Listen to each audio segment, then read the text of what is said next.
नमस्कार साथियों, आज हम इस चैप्टर में इस वीडियो में एसएचएम सरल आवर्त गति के डेरिवेशंस और उनकी इक्वेशन के बारे में जानेंगे। पिछले वीडियोस में अपन ने सरल आवर्त गति क्या होती है और इससे जुड़ी हुई कुछ इम्पोर्टेंट डेफिनेशंस को पढ़ा था। ओके, तो चलिए शुरू करते हैं। सबसे पहले हम बात करते हैं सरल आवर्त गति क्या थी। तो हमने कहा आवर्त गति में वृत्त की परिधि पर वृत्त के व्यास के सापेक्ष होने वाली कण की गति सरल आवर्त गति कहलाती है। यानी कि कण का जो मोशन होगा वो उसके विद रेस्पेक्ट टू डायमीटर हो सकता है। दूसरी बात, सरल आवर्त गति जो होती है एसएचएम जो होता है उसमें कण जो है वो हमेशा वृत्त के व्यास के लंबवत स्थिति में रहेगा, हमेशा लंबवत स्थिति में ये रहता है। ठीक है, कैसे रहता है इसके बारे में बात करें। हमने एक वृत्त ले लिया जिसके दो व्यास ले लिए वाई ओ वाई डैश और एक एक्स ओ एक्स डैश। ठीक है, कण ए पे था, ए से चलता चलता वो बी पर आया with omega angular velocity, omega कोणीय वेग से आया। ये वृत्त की त्रिज्या है, उसको हमने माना स्मॉल ए। वैसे अपन देखें तो कण का मूल इस बिंदु जो उसका था उसके सापेक्ष अधिकतम विस्थापन उसका आयाम कहलाता है। तो ये ए उसका आयाम भी बन सकता है कण का। कण हमेशा व्यास के लंबवत रहता है, मतलब यहां से हम एक लंब डालें, यानी मान लो ये पॉइंट मैंने ले लिया सी और ये लंब डाल दिया इसके ऊपर, ये वाला ले सकते थे। अब अपने पास में इसमें यदि ये वाला एंगल थीटा है तो ये वाला अंदर वाला एंगल भी कितना होगा, थीटा। ये एंगल भी कितना हो गया, थीटा, क्योंकि एकांतर कोण है, अल्टरनेट एंगल्स हैं। ठीक है, गति किस रूप में होगी। पार्टिकल मान लो वाई डैश से चलता चलता तो यहां तक आया और यूं गया, तो पार्टिकल की व्यास के सापेक्ष स्थिति वाई डैश से वाई तक बदली, वापस वाई से इधर से घूम के नीचे आएगा तो वाई से किधर आ जाएगा, वो वाई डैश पे आ जाएगा। यानी कण इस तरह गति कर रहा है, ऐसे, यानी कि व्यास के सापेक्ष ऊपर नीचे ऐसे, यानी मूल बिंदु के दोनों ओर वो गति कर रहा है इस तरीके से, ऊपर और नीचे। ये इसका मूल बिंदु है, कण ऊपर नीचे मोशन करेगा। जैसे अपने एक सिंपल एग्जाम्पल मैं आपको बताता हूं गति किस रूप में हो सकती है उसको, कि गति कण की इस तरह से होगी, रेखिक रूप से विस्थापन होगा। चल तो वो पथ पे रहा है, वृत्ताकार पथ पे, पर उसका जो विस्थापन मूल बिंदु के सापेक्ष ऊपर और नीचे की तरफ होता रहेगा। इसलिए अपन ने कह दिया गति कैसी, सरल आवर्त गति है।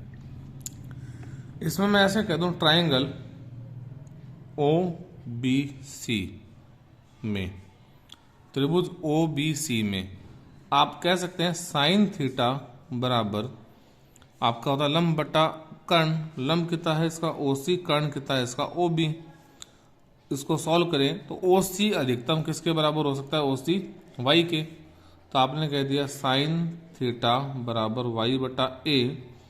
सॉल्व किया तो आपका उत्तर आ गया Y is equal to A sine theta.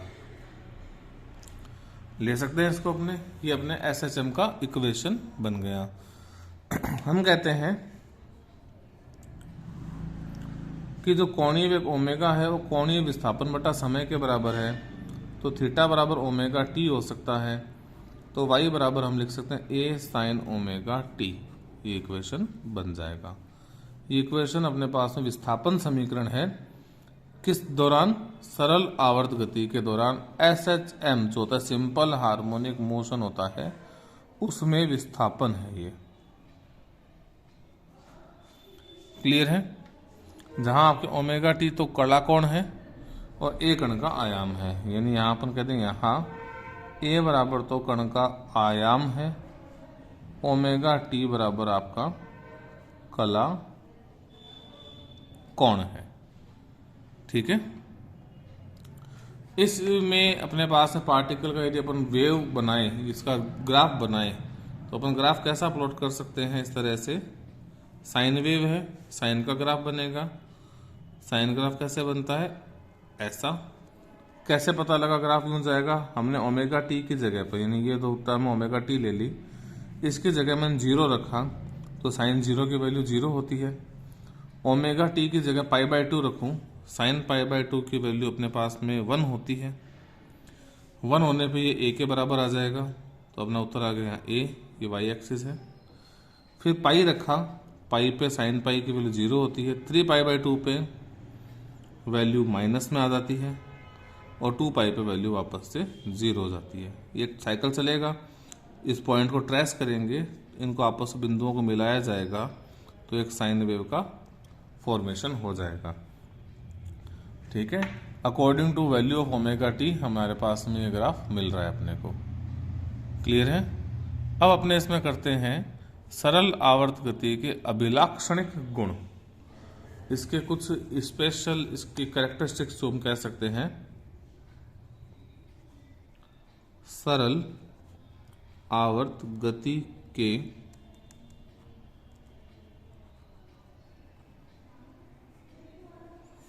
अभिलाक्षणिक गुण।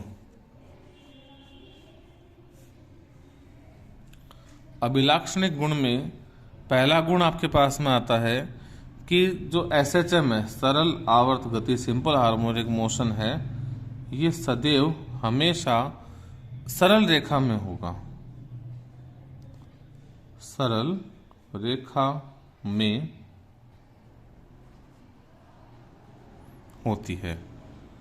ठीक है, तथा अपने ये कह सकते हैं कि नियत बिंदु के इर्द गिर्द होती है। सरल रेखा में तो होती है, साथ साथ में नियत बिंदु के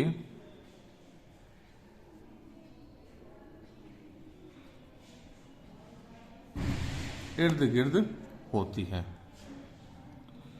यानी पहला पॉइंट हो गया, जो सरल आवर्त गति है वो सरल रेखा में होगी और नियत बिंदु के इर्द गिर्द होगी। दूसरा हम कहते हैं कि जो गतिमान कण है, गतिमान कण जो है उसके त्वरण की दिशा जो होगी, डायरेक्शन ऑफ एक्सेलरेशन, त्वरण की दिशा सदैव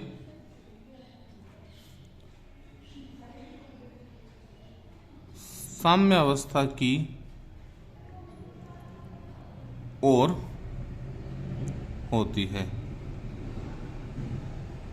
साम्य अवस्था मतलब पार्टिकल मोशन में है, जस्ट लाइक पार्टिकल मोशन में ये उसके साम्य अवस्था थी, तो इसके साम्य अवस्था अपने कह दें कि त्वरण की तरफ होगा। पार्टिकल जाए इस तरफ रहा है पर एक्सेलरेशन इस तरफ होगा, गतिमान त्वरण साम्य अवस्था की ओर होगा। ठीक है, अब अपने पास में आता है कि इसके अंदर SHM में एक चीज और अपने पास में हम निकालें, जैसे विस्थापन औरों के लिए इसका एक्सेलरेशन कितना होगा, अभी आकर डेरिवेशन में अपन फाइंड आउट करते हैं। तो चलिए अपन इसमें सबसे पहले करते हैं कि अवकल समीकरण क्या होगा। यानी कोई पार्टिकल सरल आवर्त गति कर रहा है, सरल आवर्त गति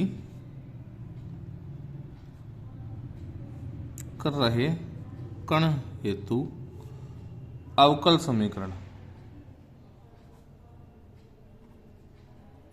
अवकल समीकरण, ये अवकल समीकरण क्या है, कैसे निकालते हैं। तो सबसे पहले अपन जानते हैं कि जो सरल आवर्त गति होती है ये प्रत्यानयन बल के प्रभाव में होती है। यानी सरल आवर्त गति प्रत्यानयन बल के प्रभाव में होती है।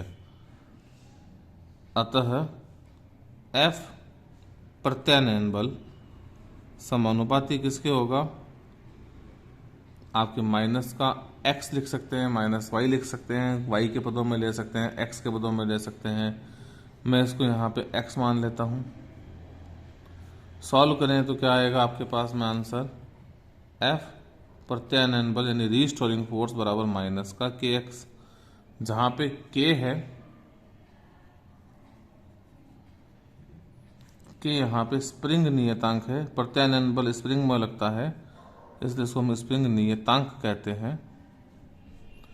इसका मात्रक जो होता है वो न्यूटन प्रति मीटर कैटेगरी का होता है। ओके, एक तो इस रूप में गति कर रही है, पर कण यहाँ पे गति भी कर रहा है।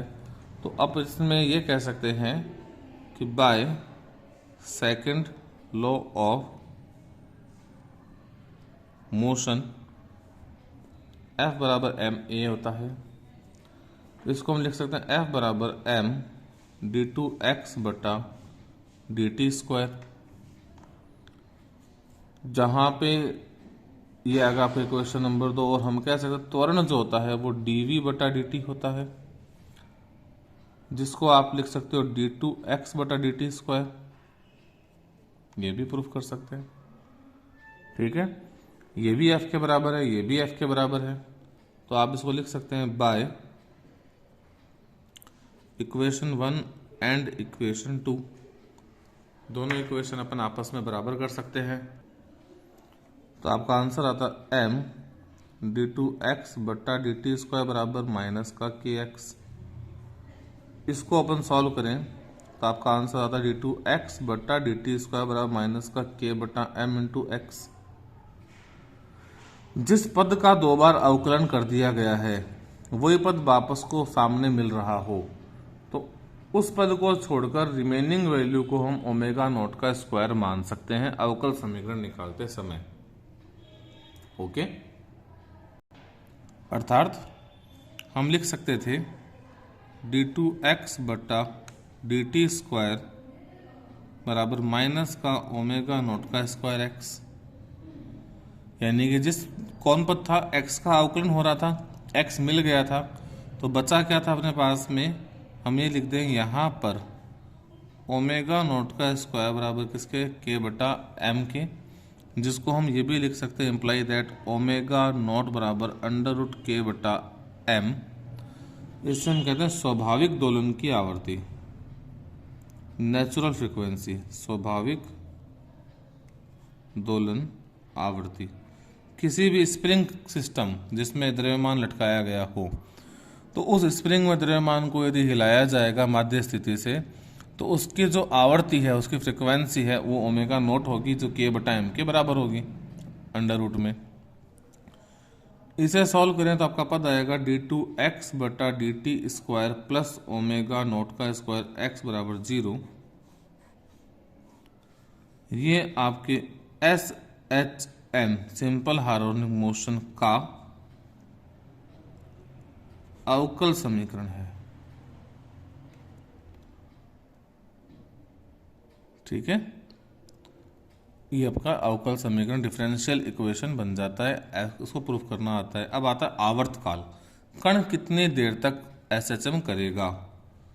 तो आपने कहा आवर्तकाल जो था वो t बराबर होता है 2 पाई बटे ओमेगा नॉट के, तो t बराबर 2 पाई ओमेगा नॉट का मान रखेंगे तो ये हो जाएगा m बट्टा k, बटा में है उल्टा हो जाएगा, तो t नॉट बराबर m बटा के, पूरा लिख के करना चाहें तो 2 पाई बट्टा अंडर रूट k बटा m कर लें, m ऊपर चला जाएगा तो आंसर आ जाएगा 2 पाई m बटा k। ये इस कण का आवर्तकाल है। इस आवर्तकाल के साथ में कण जो है वो SHM दिखाएगा, SHM करेगा। अपन x के पदों में भी निकाल रहे हैं इसको, वो यहाँ पे यदि मैं f प्रोपोर्शनल टू y ले लेता तो y के पदों में भी इसका आंसर प्राप्त किया जा सकता था, ठीक है। अब आते हैं अपने पास में सरल आवर्त गति में कण के वेग का इक्वेशन, कि वेग कैसा होगा, किस रूप में प्राप्त होगा। सरल आवर्त गति में कण का वेग फाइंड आउट करना है। वेग 2 तरह से आ सकता है। पहला अपना है समय के पदों में, यानी वेग का जो इक्वेशन आएगा वो समय के पदों में आएगा। दूसरा हम निकाल सकते हैं विस्थापन के पदों में, विस्थापन के पदों में, इसको हम विस्थापन के पदों में भी सॉल्व कर सकते हैं। 2 इक्वेशन आएगी विस्थापन के पदों में और समय के पदों में, ठीक है। तो पहले हम करते हैं समय के पदों में। आपने बोला डिस्प्लेसमेंट इक्वेशन आया था अपना, विस्थापन का समीकरण, विस्थापन किस में आया था, ये SHM में। ये कितना आया था, y is equal to a sine omega T. इसका टाइम के साथ में डिफरेंशिएशन कर दो, t के सापेक्ष, t के सापेक्ष अवकलन करने पर ये वैल्यू आएगी dy बटा dt बराबर डी बटा D T A sine omega T. ये हो गया वी, एक कांस्टेंट है, आयाम है, नियत रहता है, बाहर आ गया। ये बन गया D upon D T sine omega T. तो v is equal to A, sine का अवकलन होता है कॉस ओमेगा टी, और अतिरिक्त पद जो आपके पास में बढ़ा है, अतिरिक्त पद कौन है आपके पास में यहाँ पे, ओमेगा, ये आ जाएगा गुणा में, तो आपको होता रहेगा v is equal to A omega cos omega T. ये वेग है समय के पदों में। इसको अपने ऐसे कह दें, if omega T is equal to 0 degree then v is equal to V naught, और ये वी नॉट केस में होगा मैक्सिमम। तो आपका आंसर आएगा V naught is equal to A omega cos 0। Cos का 0 पे मान अधिकतम होता है 1, तो आपका उत्तर आया V naught is equal to A omega value. ठीक है, ये कण का अधिकतम वेग है, यानी कोई कण यदि एसएचएम कर रहा है तो समय के पदों में, या उसका वैसे पूछा मैक्सिमम वेग कितना होता है, मैक्सिमम वेलोसिटी कितनी होती है, तो आपका उत्तर आएगा ए इंटू ओमेगा, आयाम गुणा कोणीय विस्थापन या कोणीय समीकरण, सॉरी कोणीय वेग। ओके, तो नया इक्वेशन हम क्या लिख सकते हैं, v is equal to V naught cos omega T, ये कण के विस्थापन का, सॉरी वेग का समीकरण है, विस्थापन का अवकलन करने पे जो वेग मिला है समय के पदों में। ओके,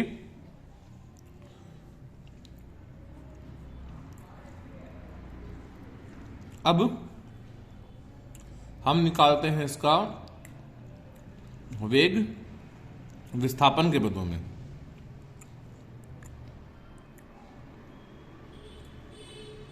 विस्थापन के पदों में, ठीक है, आसान है। जो हमारे पास लास्ट इक्वेशन आया था, v is equal to V naught cos omega T, समय के पदों में जो समीकरण मिला वेग का वो ले लिया। इसको लिख सकते हैं v is equal to A omega cos omega T. अपने एक फॉर्मूला जानते हैं, आइडेंटिटी है, sine square omega T plus cos square omega T बराबर 1 होता है। यहां से मैं कॉस ओमेगा टी का मान निकालूं, कॉस स्क्वायर ओमेगा टी का, उत्तर आएगा 1 minus sign square omega T. तो कॉस ओमेगा टी का मान आपको मिलेगा √1 माइनस साइन ओमेगा टी। ठीक है, इस मान को इस इक्वेशन नंबर 1 में पुट कर दीजिए। By equation 1 v is equal to A omega √ में 1 minus sine omega sine square omega T. ठीक है, ये आ गया आपकी इक्वेशन नंबर 2। एसएचएम में विस्थापन समीकरण से क्या विस्थापन था, y is equal to A sine omega T, अभी अपने प्रूफ किया था इसको। यहां से साइन ओमेगा टी किसके बराबर है, y बट्टा ए के। इस वैल्यू को यहां पुट कर दो। बाय इक्वेशन 2 आपने कहते v is equal to A omega √1 minus Y बटा ए का होल स्क्वायर। इसको सॉल्व किया तो आया v is equal to A omega √a² minus Y square बट्टा ए स्क्वायर। इस ए स्क्वायर को रूट से बाहर निकालेंगे तो आपका पद आएगा v is equal to omega A omega ऊपर √ में a² माइनस वाई स्क्वायर, और उस इस a का वर्गमूल, ए स्क्वायर का वर्गमूल a हो जाएगा, a से a कट जाएगा। फाइनल आंसर आएगा v is equal to omega √a² minus Y square. ये अपने पास में वेग आ गया वापस विस्थापन के पदों में। अपने 2 डेरिवेशन किए, पहला किया वेग समय के पदों में, दूसरा किया वेग विस्थापन के पदों में। आसान डेरिवेशन है, इसको आप कॉपी में भी कर लेना। और अब अपने इसके ग्राफ या निरूपण को करते हैं। समय के पदों में ग्राफ। समय के पदों में इक्वेशन आया था v = a omega cos omega t। यानी अपन ग्राफ इस तरह से प्लॉट करें, ये ओमेगा टी के लिए, ये वेग के लिए। अब ओमेगा टी 0 लेते हैं, cos 0 की वैल्यू होती है 1। cos वेव बनेगी, आसान सा ही है ये, कोई हार्ड नहीं है। तो अपन ने cos 0 लिया तो 1 आया। जब ये cos 1 होगा तो उत्तर आएगा a ओमेगा के पदों में। इसको 90 डिग्री π/2 लेंगे तो उत्तर आएगा 0। फिर आप पाई लेंगे तो आपका उत्तर आएगा cos पाई -1, -1 से गुणा करें तो -a ओमेगा। उसके बाद में आप लेंगे 3π/2, cos 3π/2 की वैल्यू 0 होती है। फिर आप लेंगे इसको 2π और cos 2π की वैल्यू 1 होती है। इस तरह से ग्राफ आपका प्लॉट हो जाएगा। cos का समय के पदों में वेग का ग्राफ है ये। यहां पर अपने विस्थापन के पदों में ग्राफ बनाएं तो अपना इक्वेशन आया था v = √a² - y²। y विस्थापन का पद था, मैंने उसकी जगह x ले लिया, कोई दिक्कत नहीं है। मैंने जब कहा x = 0, यानी x को मैं 0 रखूंगा तो ये बचेगा a² - 0। a² का रूट होता है a, तो आपका आंसर आएगा a ओमेगा। जैसा अपन प्रूफ कर चुके कि अधिकतम वेग जो होता है वो a ओमेगा होता है, तो आपका a ओमेगा प्राप्त हो जाएगा। यहाँ पे जब मैं x की जगह a रखूंगा तो यह a² - a² बन जाएगा, यानी 0 उत्तर आ जाएगा। x की जगह -a रखूंगा तो -a रखते समय भी उत्तर 0 ही आएगा। इन सब पॉइंट को अपन ट्रेस करेंगे इस तरह से, तो आपके पास में ये ग्राफ बन जाएगा सरल आवर्त गति में वेग का ग्राफ विस्थापन के पदों में।